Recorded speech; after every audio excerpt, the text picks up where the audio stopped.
কোনো বিশেষ সম্প্রদায় নয়, শিক্ষা ব্যবস্থাটাকে যদি ধ্বংস করে দেওয়া যায় তাহলে আপনি আমিও দুধেল গায়েই পরিণত হব।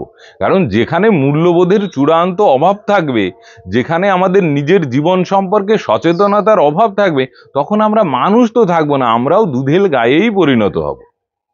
দেখুন না, আমাদের সরকারি স্কুলগুলোর এমনিই তো ছিল বেহাল দশা, তারপরে সেখানে দুর্নীতির মাধ্যমে কিছু দুর্নীতিগ্রস্ত লোককে শিক্ষক হিসাবে ঢোকানো হলো, তারপরে আবার নিরুপায় হয়েই বলুন আর যাই বলুন, তাদের সঙ্গে সঙ্গে ভালো শিক্ষকদেরও তো বের করে নেওয়া হলো। তার মানে সিচুয়েশনটাকে কি আমরা বুঝতে পারছি কি ভয়ানক?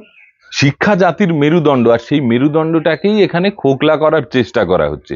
আর এইভাবে চলতে থাকলে সত্যি আপনি আমিও দুধেল গায়ে পরিণত হতে আর বেশি দিন নেই। কারণ বাচ্চার মায়েরা 1000-1200 টাকা মাসে পেলেও ওই টাকা দিয়ে তো আর নিজের সন্তানদের প্রাইভেট স্কুলে পড়াতে পারবে না। এটাকেই মনে হয় বলে মিশন দুধেল গাই।